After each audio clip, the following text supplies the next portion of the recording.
Today I'm going to be doing an update on this tank. Hello guys, welcome back to another Seki's Reef video. I know it has been a long time, but I'm going to be getting back into the swing of actually doing videos. To make it up to you guys, I'm going to be uploading twice a week now, and that will be on Thursdays and Sundays. And also I will be doing updates more regularly on my tank now, so hopefully you're looking forward to that. If you haven't yet and you're liking my videos, please consider liking and subscribing to support me. Before we actually start and do the update on the tank, I'd like to give credit to Remy from the Bahama Llama Coral, who inspired me to carry on making videos for you guys. So hopefully you enjoy this video. Okay guys, so let's take a look at this tank. So first of all, I do have some algae on the sandbed and a little bit of algae on the rocks, but you know, that's normal for a relatively new tank. I'm pretty sure it's cyanobacteria on the sandbed. I'm not really too worried about it because it's not getting out of hand. It's not like a giant red carpet like you see in other tanks. It's just some patches on the sand, not really on the rocks. I don't see any cyano on the rocks, it's just the sand. So I think I don't really have to pay that much attention to it because it's not that bad. However, if it does get badder, I will treat it. Okay, so when I actually first got this tank, it did go through a super dirty stage, like dinoflagellates. Just the worst algae ever. Why does it exist? It just does, doesn't it? People say it's the most trickiest algae to get rid of, and I get what you mean. For a couple months I've had this dinoflagellates, just a giant outbreak in the tank, and it has killed some of the corals. However, the dinoflagellates is gone now, and I've just got cyano and a little bit of hair algae. So I'm fine with that. Right then guys, let's actually get close up to the tank to show you what's different. Okay, so here is the tank. So you can immediately see there's a new fish in the tank, of course, but let's get to that a bit more later on in the video. Let me just start off with what corals have sadly passed away due to the dinoflagellates. So the first coral is the pulsing xenia, which has passed away. To be honest, I'm kind of glad about that because the pulsing xenia was kind of starting to invade everywhere and it started to grow everywhere. So I'm kind of glad that the xenia died. A couple mushrooms have died.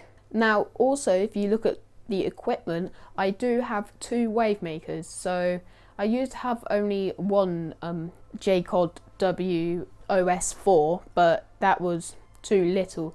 That was not enough for the flow in this aquarium. So we got the exact same pump on the other side, so when they both push out flow, they will collide in the middle and kind of make a good amount of flow, like turbulence flow, random flow, and that's good. Also, I have just done a really big water change, so I try to suck most of the cyano out of the tank. So you might not be seeing as much cyano because I kind of cleaned it all off and vacuumed the sandbed. Anyway, other than that, let's get closer up to the aquarium and show you all my new additions. Okay, so let's start off with the new fish. So this fish is a silver belly wrasse. I haven't really had wrasses before, so this is actually my first wrasse, and I think wrasses are actually quite nice. They're actually really cool. How, you know, they just, you know, go around. All they want is food, of course, like any old fish, but then every now and then they go around the rocks, pecking on the rocks and finding any little bristle worms in there to peck on. So I think that's really good. All my other fish is okay except the little clownfish. Now the male or little clownfish has now died because of the female clownfish who kept on annoying and bullying the little clownfish. It just died of stress. So we only have 1 clownfish in this aquarium. We're not planning on getting any more because this clownfish does look cute, but I think he's quite of a bully. My other new addition is this torch coral. Now this is one of my first Euphyllia corals, and to be honest, I love Euphyllias now. Like, I think Euphyllias are one of my favourite type of coral. Just of all the tentacles, you know, swaying in the flow. I didn't give them like too much flow.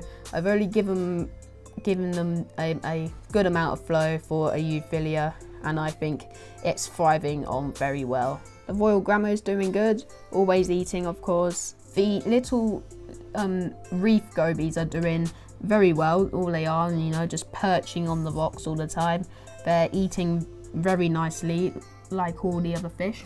Right in the corner down here you've got the cardinal. I think it's quite hard to see on camera, but the cardinal normally stays around the back, but when it's feeding time he goes around to the front and, you know, competes with the other fish. And that's same with the other cardinal. You can kind of see him back there and underneath the rock where the shrimp is. So this green fuzzy mushroom is doing quite well. It is split into 3 different mushrooms. Right now I will have a picture up of what the green fuzzy mushroom used to look like and how big it was, and now it's just been split into 3 different mushrooms. The GSP at the back, I'm probably going to keep that at the back and let it grow all on the back, so it will look quite nice. For cleanup crew in this aquarium, I have got a fire shrimp or blood red shrimp around the back there. He likes to come out at feeding times as well, just, you know, scavenging for all the food. I do have some snails, some turbo snails, I think. Yeah, there's one turbo snail around here, and I do have Nosarius snails somewhere in the sandbed, and seraph snails, which like to bathe themselves, but they normally come out at night time. Also, I have 2 emerald crabs somewhere lurking about in this aquarium. They're quite good at feeding off of the algae and that. I have heard rumours of them eating corals, but to be honest, if you keep them well fed, they won't be eating your corals. Okay, so now we are at the sump, and I'm going to be showing you what I have inside the sump, which keeps my aquarium nice and clean. So this is the Red Sea Reefer 170, so it flows down into the pipes underneath the RO chamber, which I need to fill up, go down into this filter sock. And I do not use any filter cups. I did used to use a filter cup, but now I use a filter sock, and it does get clogged up quite a lot. In like the past 3 days, this filter sock has been inside the aquarium.